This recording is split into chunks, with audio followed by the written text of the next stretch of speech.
Uh, okay, just yeah. So this presentation has the two contents. One is a the former chamber calibration, which is calibrated at PSDL or SSDL lab, and we are using as making as a secondary standard, and doing using our routine chamber, which we normally use in clinical practices, to cross calibrate this routine chamber with the SSDL calibrated chambers. And the second one is the cross calibration of parallel plate chambers, which is also the same thing, which is calibrated against the former chamber, which is calibrated at SSDL or PSDL lab. So basically, the farmer chamber has a two component on it actually for the cross calibration. One is actually called calibrated calibration. There's a missing thing, I think. Uh, yeah, but this is the detailed information about the plain parallel chamber for at a reference cobalt 60. Normally, it's not recommended by the TRS398 if you're using a plain parallel chamber directly calibrated for cobalt 60. There are some issues which is beautifully explained in TRS 381. So you can have a read through this. This is basically more relevant to the front window of the most of the plane parallel chamber, because the perturbation factor for the front window is actually quite high. This is that's why it's not recommended to use it for direct beam calibration, which is an electron beam for plane parallel chambers. So you should use which the plane parallel chamber. You should cross calibrate with the format chambers then if you want to use it for. So other things actually direct beam calibration, which is normally is not easily available in the most of the countries, especially in Pakistan. I don't think so. You have a direct beam calibration availability in your in Pakistan. If it is, can anyone comment on it? No. Okay, that's fine. So the one thing actually normally most of the chambers is directly at when I was in Pakistan, I remember that they only give us a cobalt 60 beam quality factors, cross calibration of the power chamber with the photon beam energies for the power chamber. So the setup, which is exactly the same, which we normally use for the absolute dose, reference dosimetry, which is previously it was called absolute dosimetry, but now they're not using as a term absolute because it's not absolute. It's a relative to the primary standard. So that's why it's called a reference dosimetry. So the setup will be almost the same. No difference at all. It's almost exactly the same, which we have used. I actually explained in my first presentation about the absolute reference dosimetry presentation for photon energies. So it's almost the same thing. The setup is actually the same thing which I am talking about. There are a few static you can see in here, here, and here, and there's a one more somewhere. So these are the detail of these ones. So why we are actually not having these important things. The field size is defined as the surface of the phantom for the SSD type setup or SAD type setup defined on the plane where the chamber is sitting in the phantom. Another thing actually the Astro an IAE report is actually recommended you should be doing your reference depth at 10 centimeter. Even your machine is calibrated at T max, but when you're measuring your charge using the chamber, you should be doing at 10 centimeter depth deep. So something like the TRS-398 recommended to use it. Yes, but they have put some condition, which is actually explained in the previous slide where I discuss about the setups. And the reference power chamber is calibrated at SSDL and PSDL lab, basically. So TPR measurement, which we have discussed in the past as already, is exactly the same thing. You do TPR 20 and then you do at 10 centimeter depth. So you should be doing at a central axis. You don't have to do the effective point of measurement when you're using the farmer type chambers. So TPR 2010 is actually the same as we use for the absolute dose. So, and similarly, you can do the, if you're using a plain parallel chamber, so you just make sure that your chamber front window is actually on the surface of the, at 10 centimeter depth. The inner part of the chamber, like which is called the effective point of measurement, the plain parallel chamber is inner surface of the front window. So, and if you're using a PDD methods, so PDD methods is you in PDD method you have to adjust your chamber for effective point of measurements. You can't do PDDs without affecting the effective point of measurements. You can't use farmer chamber for the reference dosimetry. Sorry, for the PDDs measurement. If you're using calculating your beam quality using the PTD method, you should adjust your effective point of measurement, and you shouldn't be using it the farmer type chamber, like a quite big chamber. You should be using like a 1 CCL, a small, even smaller than that. It's like maybe around 0.125, like a semi-flax or pinpoint or something like that. So you can't be used the bigger chamber. There are certain reasons for that actually. I'm not going to detail of this one. If you have, we will discuss sometime if you want to talk about the what they call relative dosimetry.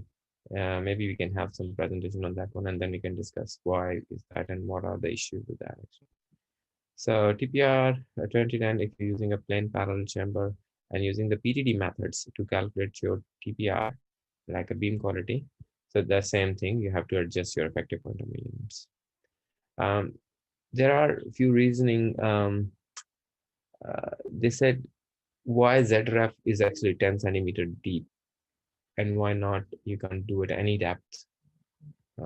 Is recommend, because as I mentioned in the previous slide where I was talking about in the beginning when I show you the setup slide, the next slide which is talk about the IAEA and Astro, they have recommended a 10 centimeter, but in TRS 398 they said you can use 5 centimeter if TPR 2010 is less than 0.7 or 10 gram per centimeter scale.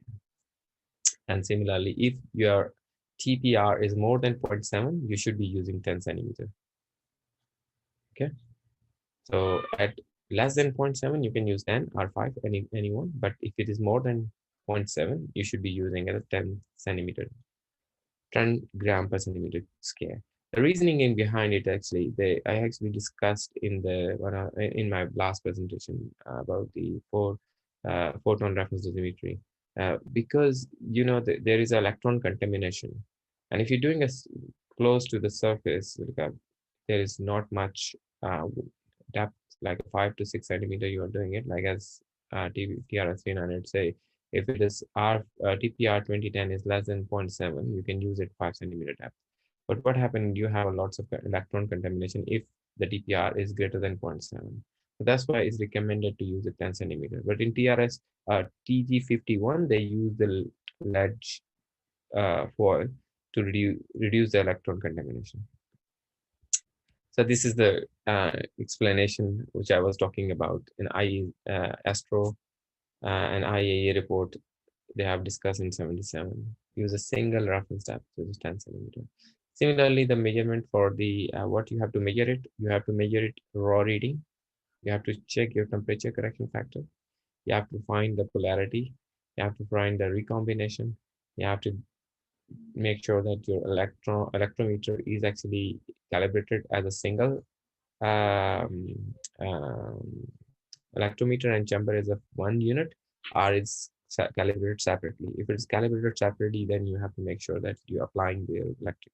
And similarly, KQQ naught, which is the TPR 2010 value, should be, you can find it in table 6 TRS 398. And for field chamber, you can find the same, because whatever your chamber, your field chamber is, you can go and check your chamber and see what it is. And there are the details is there. And so what is, okay, so there are few phantom available in the market, which you can put two chambers as opposite as shown in the big figure here.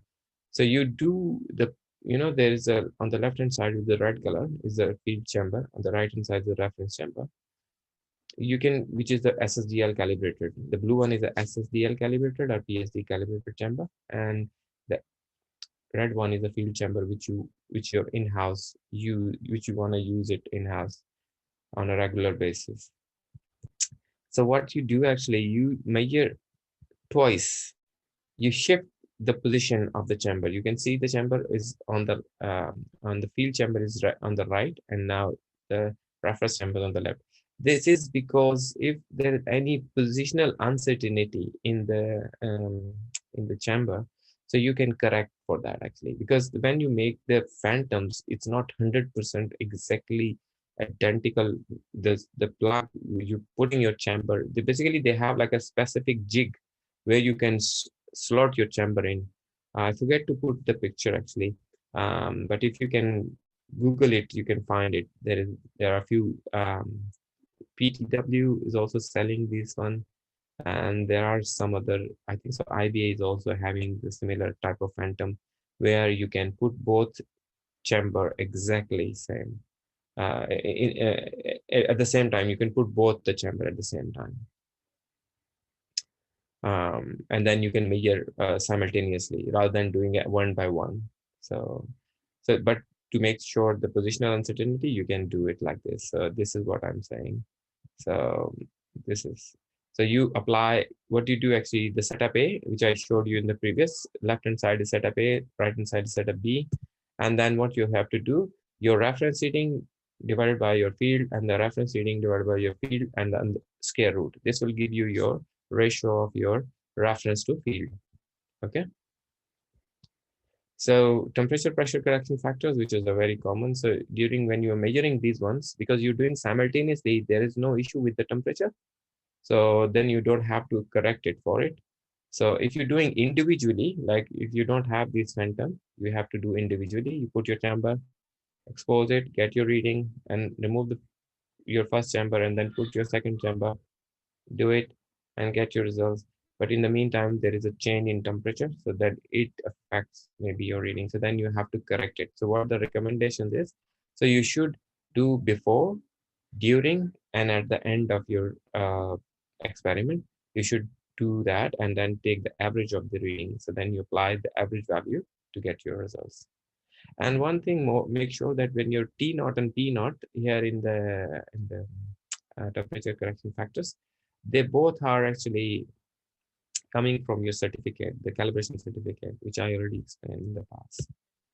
So this similarly K-pole is the same thing, but for K-pole and KS, you have to measure it because it could be have a different response for each chamber. Thus, you have to adjust the response of the chamber due to the polarity effects. So the recommendation is polarity is you should be having the ratio of at least 3 between no, negative and positive, not the recombination, sorry.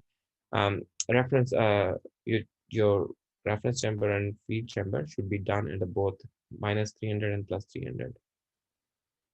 Basically, it depends whatever your value you're using it for your routine basis. If you're using 300, you can use 300. If you're using 400, you can use 400. And it also depend when you send your chamber for calibration to the SSDL lab, what voltages you have requested them to use to calibrate the chamber. So if you have requested 300, then you should be using 300 and minus 300. And if you requested 400, then you have to do it 400 and minus 400, whatever you said, depending on whatever you have, your chamber is calibrated against to. But for your field chamber, you can set whatever you want to because you are doing in-house. Similarly, for your recombinations, the recombination, which is actually we discussed about that, you can find this formula in TRSE98. The ratio should be more than 3 as recommended in TRSE98. So beam quality factor you can find in table 6, which we have already explained in that, and you can find in for field chamber KQQ0 as well. So beam quality factors for cobalt 60. So what do you get out of when you do the cross calibration? Is the cross calibrated chamber, which is the field chamber, is the cobalt 60 calibration factor or the 6 MeV calibration factors? Your NDWQ0 field, which is this bit here, this bit is whatever, either it's a calibration factor for 6x or is a calibration factor for cobalt 60. According to TRS 398, is the cobalt 60. It's not the 6 MeV. But 6 MeV, you use it to calibrate your reference, the field chamber, to get your cobalt 60 value. So this is what is a formalism. So you can see here, this is where you can find the value. This is I explained in the table 613, you can find it. And you can find the same for the field chambers. So what happened in my experience, when I did it multiple times for 6 MV, and I used the 18 MV as well, and try to find out the calibration factor for cobalt 60. This is what I'm explaining you. It's not 6 MV. Make sure it's not 6 MV, because what you are applying here, your beam quality factors. I will explain you. It will be clear in the next few slides. So what happened? I found in theoretically, because you're getting the result of cobalt 60, your chamber is the field chamber, which is you get the result is calibrated for the cobalt 60 according to TRS 398. But when you do 6 MV and 18 MV, they are not equal. They should be get the same NDWQ not factor, because this is referred to cobalt 60. So anyone know the reason why is that? If anyone have any idea? And the difference is around 0.5 to 0.8%. So Asad, you want to do some on this one, isn't it? 23? Yes, sir. I have shared the link. So Okay. all of the participant should click the link and go to the poll and answer the question. Then we will share the answer. The poll is activated. Okay. So I can you can I can stop sharing it, and you can put your Well, you just stop in your slide. No problem. yeah. No, there's no need to stop the sharing. Oh, okay. I'm saying if you want to present the polls results, so that will be good.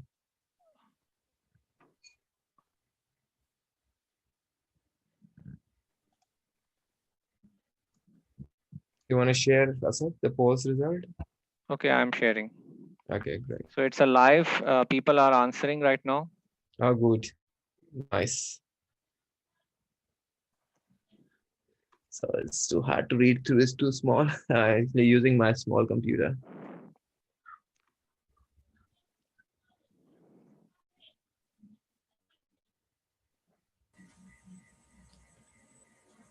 So So I'm 29. now deactivating it. Yeah. Okay. So it's now deactivated. So we have the right answer is the first one, and sir will share the details of it. So it's Oh, yeah. 29% people are answering the right one. Oh, that's nice. That's very good. Okay. I also have another question. Yeah, please go for it. So I am activating this thing now. So I think it will appear on the participants' mobile or computer, whatever they are using. Inner surface of the front electrode. Inner surface. Inner electrode of the front surface.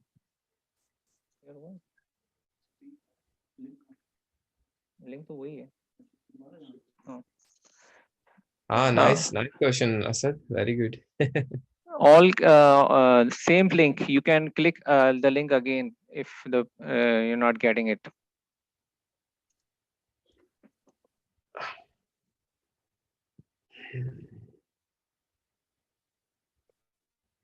And she's saying is the old Ghazala. Ghazala is saying the old questions. Should we come up with a new one? Let me try. It's not coming? They said it's not. Okay, I'm sharing again the link. Oh, yeah, it's coming the old. Ah, no, it's. Sorry. Chat box. So I'm sharing again the link. You can click this link again. Yeah. Oh, that's it. I should be good now.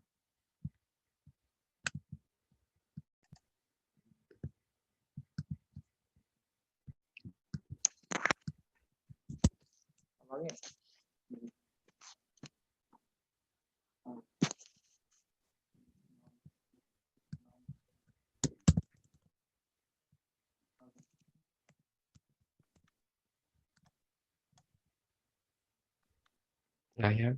I can see now. Okay.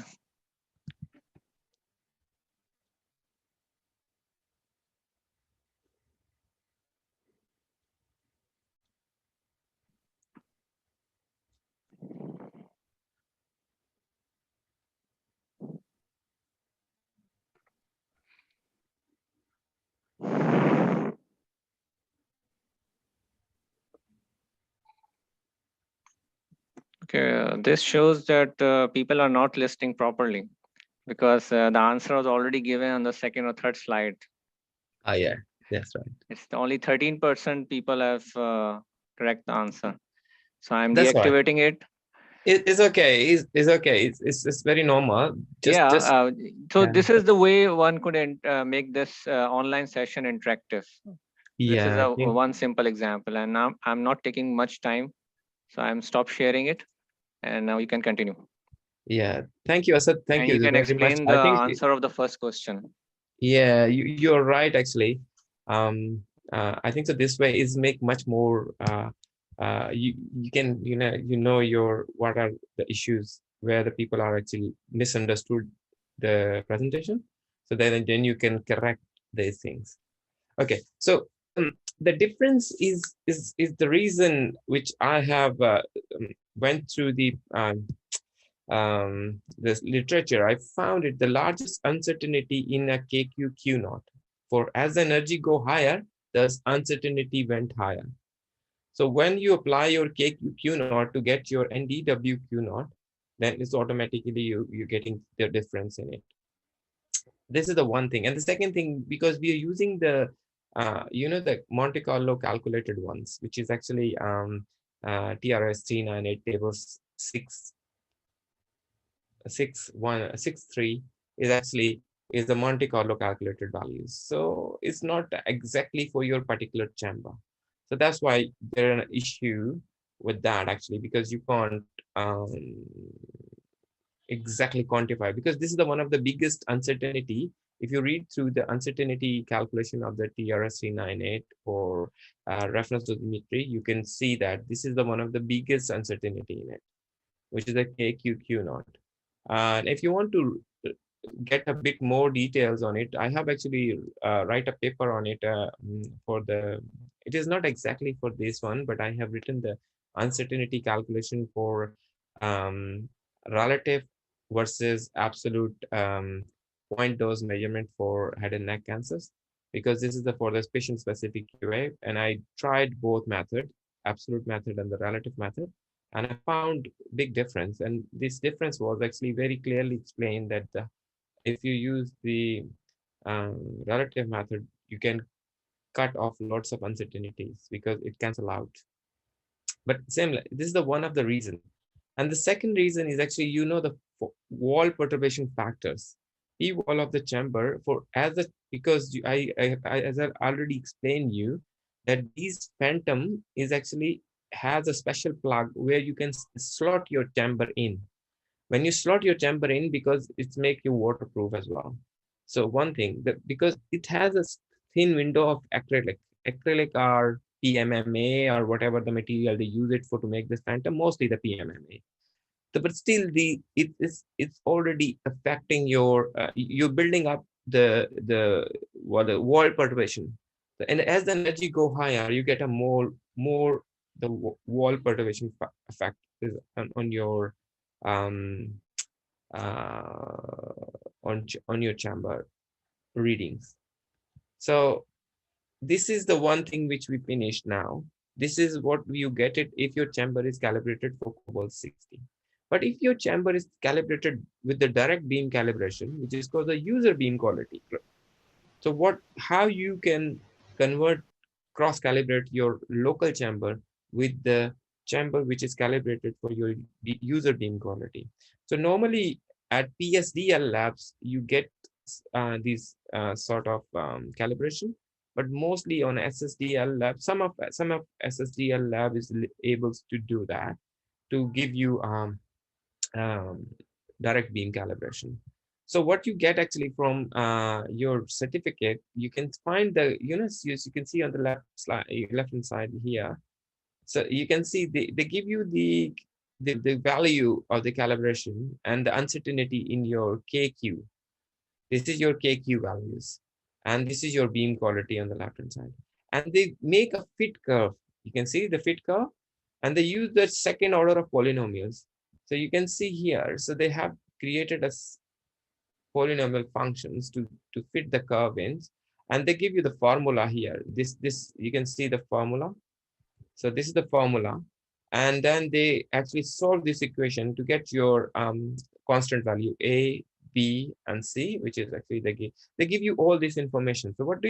You have to do only, you have to get your TPR value for your particular beam. And if you put the TPR value in this formula, you can get your KQ for your specific chamber, which is calibrated at your beam specific beam quality. So what happened? What the formula is look like? Is the formula is the same, no change at all. So this is what is the same, exactly the same. Okay, you can get this information from chamber calibrations for the red one, but for your field chamber, you don't have this information. The blue one, uh, the arrow which is shown on the blue, you can't get this, the field chamber KQQ naught, because this chamber is not calibrated for your reference dosimeter beams. Because this is a chamber specific factor. The beam quality KQQ naught or KQ is your chamber specific. That's why for your field chamber is not calibrated at the primary standard or the secondary standard lab. What do you do? What do you have to do? So what you have to do is, so you can see here, you're on the left hand side here, you can see the this I can just go back a bit. So you can see the formula. You just bring your field chamber KQ value on the left hand side of the equation. So what happened? This whole become your KQ. This is not anymore KQ Q naught. Q naught is basically used for cobalt 60. And when you multiply with KQ, then it will become your KQ, the beam quality factor for specific for 6 MB, not for the cobalt 60.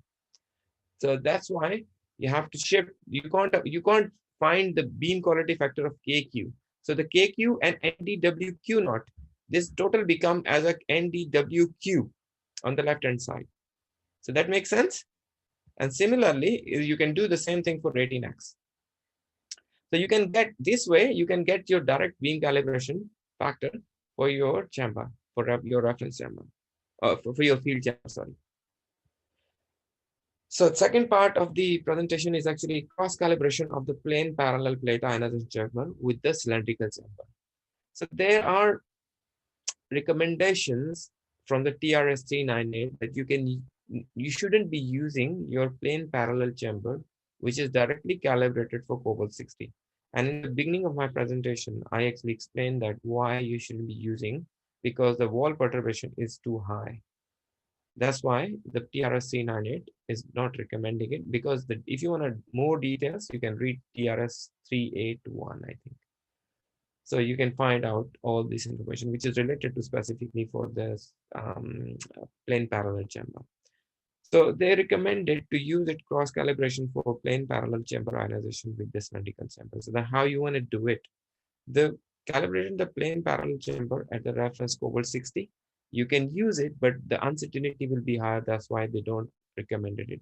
Direct calibration under the user beam quality, it is very limited. Only just recently in Australia, they have started it, but it's all under trial. It's not implemented as a clinical.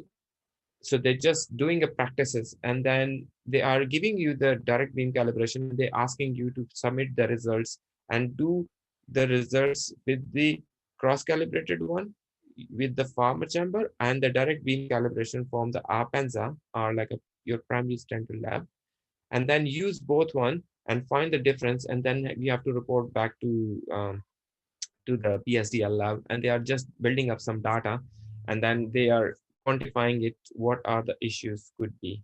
So, but some other center in USA, they are doing it at the moment. And the third option is cross calibrate your cylindrical, plane parallel chamber against your cylindrical chamber, against your calibrate your plane parallel chamber against your farmer chamber, which is calibrated at SSDL or PSDL.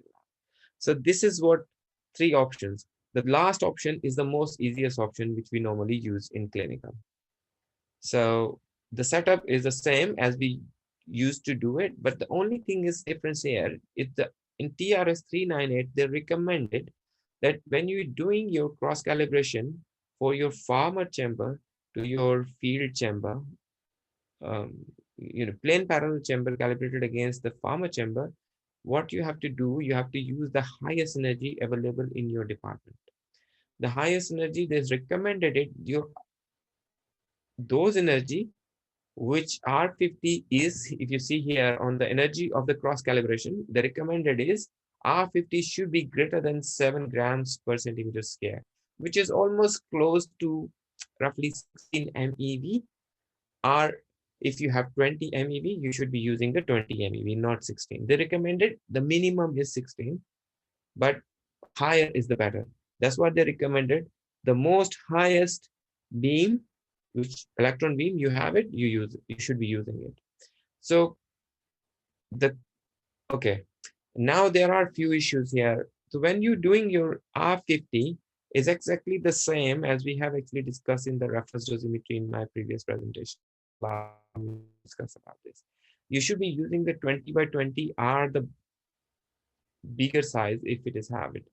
If your R50 is less than 7, you can use 10 by 10, but if it is more than 7, you should be using what you should be using 20 by 20 at least.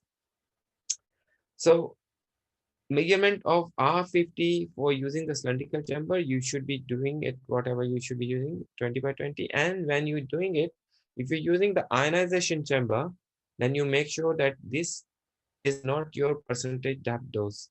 And it didn't give you R50. It give you R50 ionization depth, but not the percentage depth dose. Okay, so that's why you have to use this formula, which is actually explained in red here. If your R50 is less than 10, you can use the top one, and if your R50 is greater than 10, you should be using the bottom one, the blue one. So R50 is one of the critical factors in your whole cross calibration. Okay, the second thing, there are I already explained you. If you're using the ionization chamber, you should convert your percentage depth ionization to percentage depth dose, because ionization chamber is not give you direct the percentage depth dose. It gives you the percentage depth dose ionization, percentage depth ionization, but not the percentage depth dose.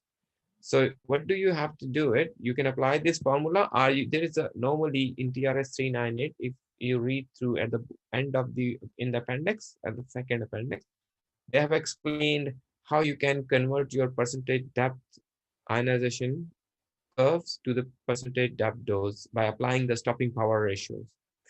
So you can use it and apply it, and then you get your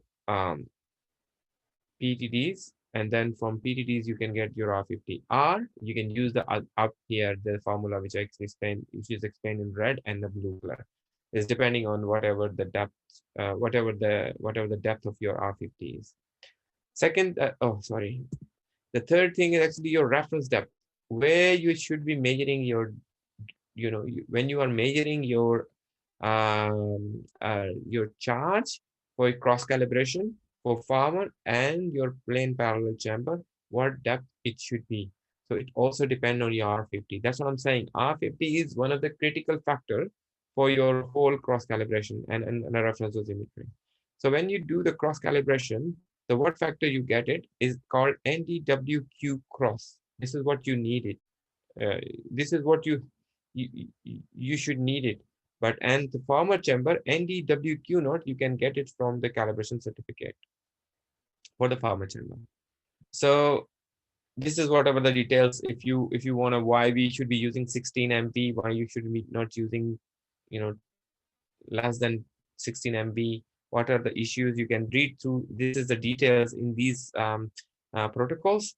and you can find out all these informations, and then you can get the data for it. And that if anyone has any issue, you can send me an email or give me a call. I'm more than happy to explain you what are the issues are. But I think so if you read through these three things, TG39, TG21, and TRS398, it will beautifully explain you. And it's not very big, you have to go through. It's like just a few paragraphs. You don't have to go through all of them. If you type just only whatever the issues you are looking for, just type it in your uh, PDF files, and you can say Control F and then type it, and then it will find it for you. Just read through. Okay. This is what the question was: effective point of measurement for the plane parallel chamber. So this is the effective point of measurement, but how it's look like? See, if I cut the plane parallel chamber, and you can see it's look like that. It's the inner surface of the front window, not the back window. The front window. Let's suppose this is the front window. I just make it a big, large, so then you can see much more better. So on the right hand side, you see this one. Okay, inner surface of the front electrode, front window. The effective point of measurement of the cylindrical chamber is this. The formula is different from the for the photons. Photon is 0.6 of our cylinder, but for the effective point of measurement for the cylindrical chamber is 0.5 of radius of the cylinder. Okay, and this is true is the energy is higher than 9 MeV, and if it's lower than 9 MeV, this formula is not true, exactly true, but there is an uncertainty is quite high in it actually. Okay, so that's why they recommended when you're doing a cross calibration with the farmer chamber versus your plane parallel, you should be using higher energies and as higher as you have. And the most recommended is should be using 16 R plus. We have tried in our center, we only have 12 MeV, but we have 20 MeV as well. So we compared both of them, and we find around 0.3% difference in our cross calibration factors. So it's not big difference. We can expect that it may be the setup error, and because we're doing one by one, we're putting the farmer chamber, the setup position is already is a 0.4% in overall result, produce uncertainty in your measurements. 0.4%. 0.4% is really big actually. So that's what we expecting it. That's what we think. So the study of the effective point of measurement of the ion chamber in electron beam by Monte Carlo simulation done by Roger and Wong. So this is the beautiful explanation they have done for NACP02 and NE2571. So NE2571 is one of the ideal chamber which was used in the past for NE2571 is actually a farmer chamber. Okay. NACP is a parallel plate chamber. So what do you do? That's what we discuss about. If you're using a PTD, so it should be what you're doing it actually you're doing effective point of measurements. But if you're using a plane parallel chamber, so you should be doing the effective point of measurement as well. Oh, it's not just a TPR, not TPR20. It should be your R50. It should be R50. I'm sorry, is my presentation. So I copied it. Forget to change it. Anyway, is this is not TPR20 time measurement? Is a R50 measurements. Okay. So why ZREF is recommended, and this is the explanation. And if you read through this, I clearly explain you why you should be using ZREF. Because if you use the ZREF, it's for a given accelerator, no two reference beam will be having the same reference depth. However, new depth has been shown significantly to reduce the machine-to-machine variation in chamber calibration factor. This is Bones has actually explained it. And the accuracy gained justify its use, particularly for the plane parallel chamber. So that makes sense to us. That's why it's good to use the Z-graph rather than using the Z-graph. If you want to found the Z-graph, how you want to found, you have to know the R50 of the beam. If you know the R50, you can apply here. There is a, I can show you quickly. Just going back, sorry. Uh, yeah, if you see Z-graph here, this is Z-graph. You can see it here. The R50, you have to apply R50, 0.6 of R50 minus 0.1 to get your Z-graph. So that makes sense now. So okay. So NDWQ node is actually available in your calibration certificate, and NDWQ cross, this is what you are looking for to measure for your field chamber, which is your plane parallel chamber. Okay. So the setup is like this. So what you have to do it when you're measuring it, you can't in photon, your farmer chamber should be the center of the chamber. But when you're doing a cross calibration for electrons, you can't use it. You have to apply the effective point of measurement. And you can see it's clearly here. You clearly here see it's not exactly on the green line, which is actually the reference level of the where your Z ref is. So you should be the chamber center for the farmer chamber should be go down a bit down according to your size of the cavity, which is the 0.5 of R radius of the cavity of the farmer chamber. So I just give you the rough information. Yeah, the roof has the effective point of measurement is 1.1 millimeter below the front window, and the PTW FC 30013, which is a farmer type chamber, is around 1.9 millimeter above the center of the chamber. You know, if you go to center, if you go 1.9 above the center, you can get it actually around 1.9 millimeters.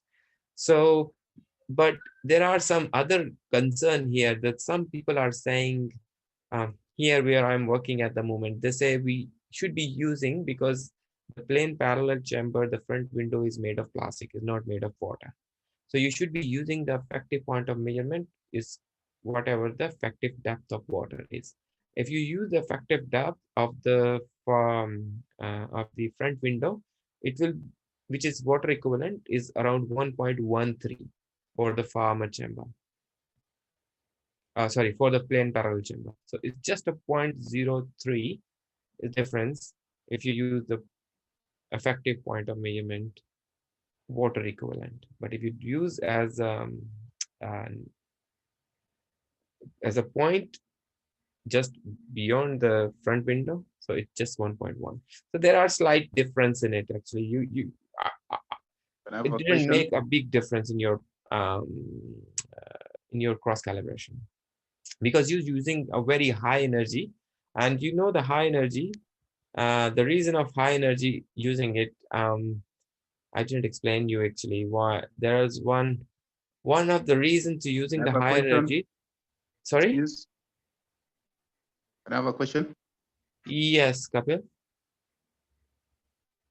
Yes, the effective point of measurement. When does it apply? When you're doing the absolute dosimetry or relative? If you're using a farmer chamber for your reference dosimetry or absolute dosimetry, you should be applying your effective point of measurement. Doesn't matter whatever you're doing it. Either you're using a cross calibration or you're using um, reference dosimetry. In both cases, you have to apply your effective point of measurement for electrons, not for photons. Okay, that makes sense. So you say it only applies to when you are doing measurement on electrons and not photons? No, not photons. If you're using for farmer chamber, for electron dosimetry, you should be applying your effective point of measurement. But for photons, you're not. For all chambers, or just this applies to farmer chamber only? Because we also have others made by the IBA, and we also the PTW, the thimble. Yeah, any farmer chamber, which you use for electron dosimetry, you should be applying the effective point of measurement. But for plane parallel chamber is always the front below the front window. Okay, thank you. No worries. And the measurement is the same. You have to, what you have to measure it? You have to measure the raw reading, KTP, K-pole, KS, K-electric, and KQQ naught, not a KQQ naught, but a KQQ cross and Q int. This is what you do. This is the same thing. I'm not explaining it again. So it's already discussed in a previous reading. Okay. So beam quality factor for the reference chamber, which is your KQ cross Q naught in TRS 398 tables 711. If your chamber is calibrated for covert 60 beam quality, it can be found in table 74 in TRS 398. Okay. So how you can find out KQ Q cross for your field chamber? So it can be found in a table 74 of your TRS 398. So chamber calibration factor, your reference chamber is the reference chamber calibration factor, which is cross calibrated in a 6 MV photon energy to calculate the cobalt 60 chamber, or whatever the factors you're using it. You can use the direct, which is the PSSDL lab. This is what is recommended. Whatever your chamber is, which is calibrated at your primary standard or secondary standard, you should be using it. So to get your results. Because our reference chamber was not waterproof, that's why we have to do the cross calibration in-house to get your cobalt 60 for your PTW 30013 farmer chamber, and then we actually use this chamber as our field as a reference chamber and cross calibrate our rules against this. So, but it's not recommended. It's good to use it like if your reference chamber is directly calibrated from SSDL lab, because you are putting a one more step in it. So then your uncertainty of your cross calibration for your rules chamber will be increased. So what the formalism you should be using it? This is the formalism to get your NDWQ cross. So this is basically is the combination of field chamber, which is the KQQ cross and NDWQ naught. Okay. So, and KQQ cross Q naught is this one. This value you can find in table 73 TRS398, which is for farmer chamber. And KTP will be 1 if the temperature and the pressure is not changed during the measurement, because we are doing 1 by 1. Is not like a photon. So it's because you can't put the both chambers simultaneously.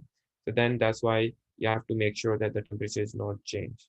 And if there is a change in temperature, you should be applying your KTP value to correct your readings.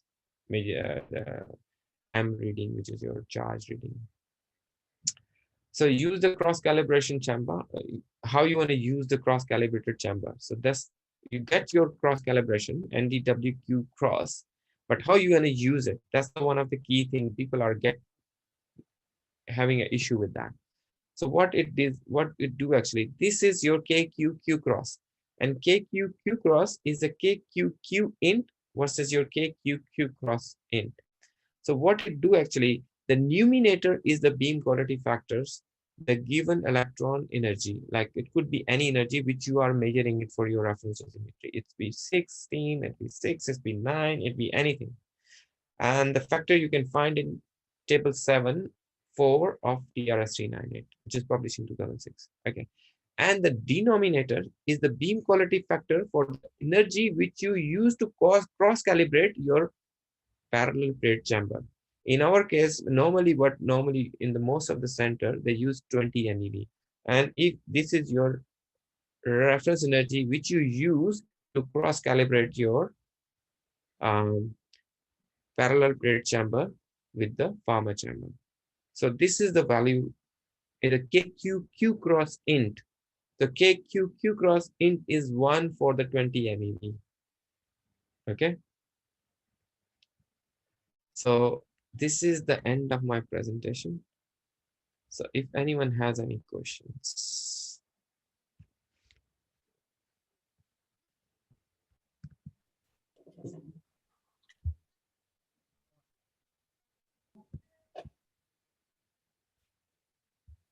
Mr. Asad.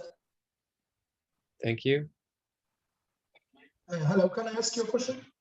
Yeah. Please, just a second. I can just make it a sound is not very clear. Can you please speak louder? Yes. Can you ask a question? Can I Yes, please go for it. ask a question? Yes. Could you please tell me again how you get KQ for the field ionization chamber? KQ cross. KQ field, sorry, KQ field.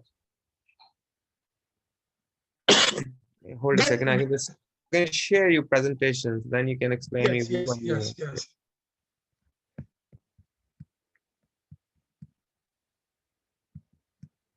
I think so. I explained it. See which one you want.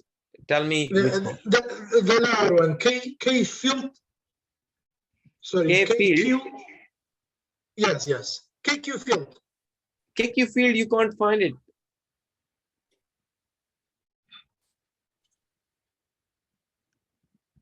Yes. The KQ, the NDWQ naught is the full flash is your KQ field cross, and the NDWQ naught is a combination. Okay. Yes. I get it.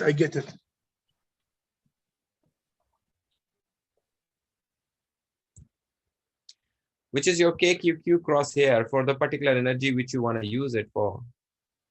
Yes. I get it. Yes, thank you. Thank you very much. Excuse me, Mr. Talat.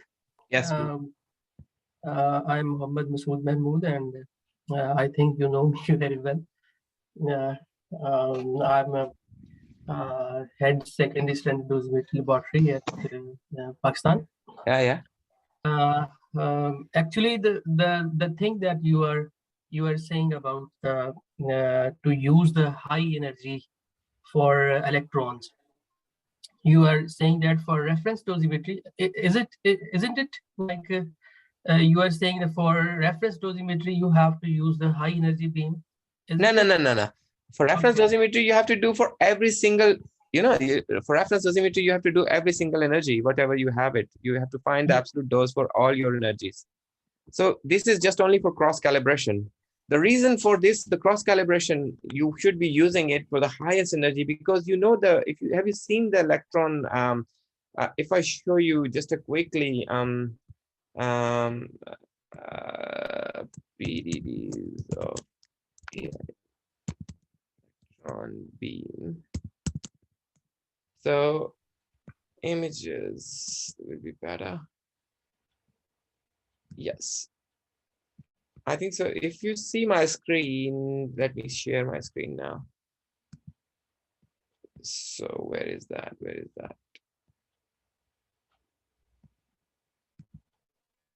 Okay, so you can see my screen now? Yeah. Okay, if you see the energy, as the energy is increasing, these flat regions, the plateau region, this is called the plateau regions, okay? Yeah. The top bit. So this plateau region will be more stable. If you have a positional uncertainty of your farmer chamber or your field chamber, then the difference of your dose, what you are measuring it, is not much. That makes sense? Yeah, definitely. Positional, that's what I was saying you, the positional uncertainty is already too high, is around 0.4%. And if you are actually using a very steep one, just like the first one, which is the 6 MeV, and you see, if you're doing it here, it's pretty steep gradient of your dose. So if there is a small change in your positional position of your chamber, then your the signal, the measurement which you're doing it is actually having a lots of uncertainty in it, because you are actually doing a ratio of your farmer chamber against your parallel plate. So that's what happened. So that's why if you have a higher energy, the plateau will be more bigger, and the positional uncertainty will be reduced a lot to get your result more stable and more uncertain. This is one thing. Yeah, this is one thing. On the other hand, there is a big issue related to the high energy. because the spectrum that you are saying that for high energy there is a very broader spectrum, and there is huge variation in the spectrum of that beam that appears. Yeah. You can get rid of positional uncertainty. On the other hand, you can increase the variation in the high energy electron beam. You have to face the variation in the high energy of electron beams, and Yes. this is the other Yes. side of this Yes, picture. it's true. It's Yeah, true. Is the uncertainty is actually coming more towards the to the Bremsstrahlung tail of the electrons beam. So yeah, because there's a lots of the photon contamination in it actually. yeah, definitely. The other So thing that you have mentioned might be, I would be wrong. You have mentioned that you need to take the voltage like for all chambers, whatever you want. It is not like that. You have to take care the manual of your chamber. If you are going through the manual, and it is clearly mentioned that how much polarity you have to provide to that specific chamber. For example, you are going to have a parallel beta ion chamber or other ion chamber, and in the specific technical document, the polarity is also written because it is a vendor provided thing. It is not you cannot select by yourself because the specific chamber is not made by you, and you are not going to change the polarity. okay, yeah, I think this is the another debate actually. I can give you just a bit of information about this. Normally is recommended. Have you heard about the Jeff plot? Yep. Okay, so Jeff plot is tells you where your chamber is respond linear. So you should be using the chamber response where the voltages of the chamber is linear. It's not Yes. mandatory that you should be But using the manufacturer recommended voltages. That's what I'm yes. telling you. Yeah. In the For yeah, literature is very clearly explained you yeah. should be using your chamber in a linear regions, and if your 1 over q or 1 over v is, if you plot it and it's a linear region where, for example, if you go to linear up to 50 volt to up to 400 volt, for example, Yeah. so you can be use any voltages in between that, but most recommended is you should be using the higher, the ratio of the voltages which you're using for your recombination should be the multiple of 3 or more. Yeah. For the clinical aspect, I think the medical physicists who are working on a clinical side, they don't have any, I think, much more idea, or they don't have any time for making the Jeff plots or these sort of things. Might be they might stick to the specific manual. You are absolutely right regarding the Jeff plot, because for specific person it is not possible to make a Jeff plot for specific like ion Uh, chamber and this sort of things. No, that's true. That's true. The reason behind it actually, if you're using the chamber in clinical environment, you should be commissioning it. You should be commissioned it, and the Yeah, commissioning is the one of this is the one of the tests you should be doing it to make sure that the chamber response is linear, where the voltages in which range of the voltages you are using it. And the yeah, second thing, when you send your chamber for for the chamber to SSDL or PSDL lab, you tell them what voltages you want to use it as your reference. Like if you're yeah. saying, for example, here in where I am working, we use plus 300. Okay, Okay, we told okay. them our PSDL lab you should be doing at a plus 300 volt for as a for our chamber. So they do whatever we recommend to them. They Yeah, don't. yeah, yeah. So This the point you are mentioning. This is absolutely right. yeah, Uh, I agree with you that it's harder, it's tough time. You take a lots of measurements you have to do, like if you wanna doing a Jeff plot and all these measurements and the yeah, energy response. This is a long, is a time consuming and a hard work. yeah. So it's better to stick to the manufacturer recommendations. Because manufacturers, for the manufacturer side, they have made the Jeff plot, and they have made the specific technical document, and they are providing the specific document to the end users or the customers if they want, if they need that thing. Normally, If normally in our in Western world, what they normally do, they give you all this information, but in a legal perspective, we have to do it ourselves and make sure that it's behave, and we have an evidence, and we have to submit a report for each chamber which we use as a clinical purposes. It should have meet certain criterias, and if it is not meeting, we send them back to, we don't accept it, we send them back. It has happened. We have some, we bought a A16 chamber and it's not behaving what whatever they have actually described in their manuals. We tested it and it's not behaving the way it should be, so we send it back. We send them, no, it's not good enough, and they have sent me another chamber, the replacement of this one, and it's working fine. But you can find there are some manufacturing fault in the chamber, because it, it's all, the human error is still there, and manufacturing what they call it, the manufacturing defects is there, could be there in the chamber. So you have to make sure before you want to use it clinical purposes, you should be 100% sure that this chamber is suitable for clinical use. For the legal perspective, you have to do it. You don't rely on the manufacturer say that it can do this one, but you have to make sure. For example, the manufacturer give you the golden beam data for your planning system. Do you think you yeah, should be using it? No, you yeah, shouldn't be using it until yeah, unless you have definitely tested it. you have to check all Yes. the things by yourself. Yeah. The other thing that I want to put an emphasis regarding this might be my comment about having whether you want to go to the reference dosimetry or the other sort of dosimetry, like cross calibration for your instruments. You need to put emphasis on the water that you are using. For Exactly. example, you have to take some specific like distilled water. There might not Yes. be any other Yes. like small pebbles and these sort of things are inside that.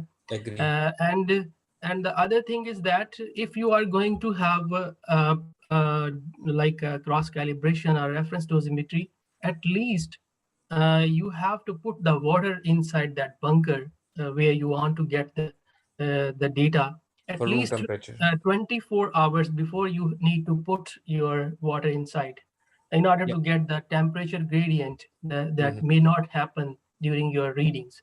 And this might be my point that I have No, to very, add. very Yeah, 100% agree with you. If your chamber, if your water is not in a controlled environment, for example, you putting the chamber where it's not air conditioned or not a properly have monitor the temperature, so then you have to make sure. But most of the center in Pakistan, they have air conditioning system where they keep all the, but normally no, it's good no. practice. I'm not putting the emphasis on the air conditioning system. For example, if you are trying to have the readings and there is a temperature gradient. For example, you have taken some water from outer area that, and the inner in the Yes, inner yes, area the yes. temperature is very lower. For example, Mhm. at this moment in Pakistan, I'm not here in Pakistan at this moment. I'm in South Korea Ah, at this moment. mashallah. At the time is 7:42 at this moment. Uh, Actually, the temperature of outer region and inner region, if there is a temperature gradient, the variation in the temperature, I when you are agree. going to have readings, there is a KPT that may change drastically when you are going to take this sort of Mhm. readings. And this is very much important point according to a practical point of view, which we are doing there. We are having some troubles in these sort of things. Yeah, This might agree, my agree. Because point. one degree produce up to 0.3% in your reading. Yeah, definitely, Yeah, so definitely. which And is a quite big number. and you must be clear about the temperature gradient. For example, if you are going to take the readings at 30 seconds, might be in the 31st second the temperature may reduce, and Fair.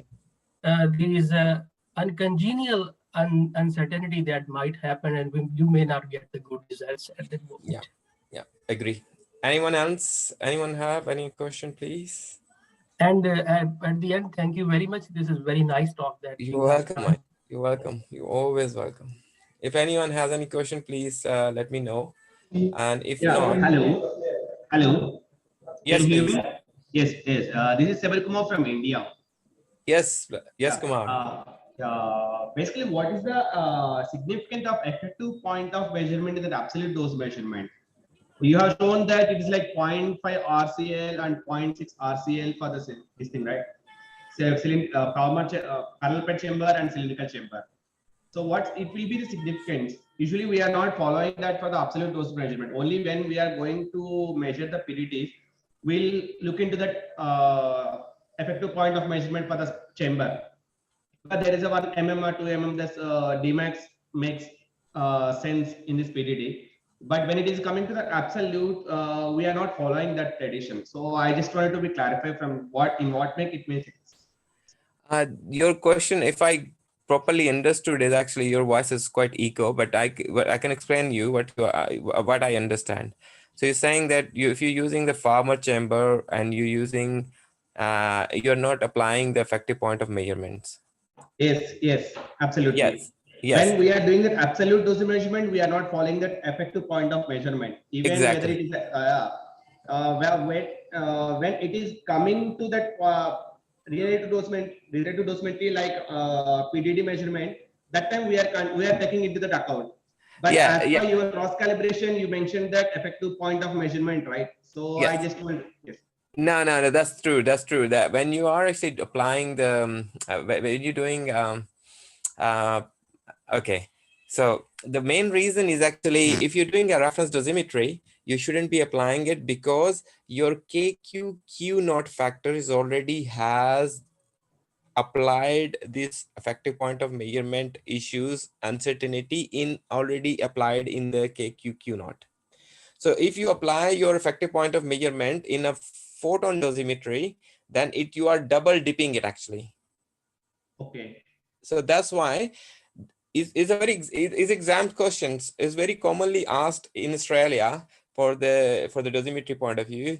So why we not applying the, when you're doing a reference dosimetry or absolute dosimetry, you're not applying your effective point of measurement for the farmer chamber, and you're doing at the center of the chamber. Why is that? The reason is because your Q naught already accounted it for. That Okay. makes sense. Yeah. Yeah. Okay. Thank you very much. Thank you. And the other things you talk about your PTDs, because when you're doing a PTDs, you have to, what it actually do, whatever it do, actually, you are doing a percentage depth dose ratio for your Dmax versus your other depths, isn't it? Yes, yes, yes. And if you're not applying this one, then it means your percentage depth dose will be shift. Yeah, absolutely. Yes, And if true. it's shift, then it's not giving you the what number you are actually comparing to. So that's Yes, why yes. it's Yeah, I'm agree with you. I'm agree with you for this thing. Thank you. Yes, and thank you. No worries.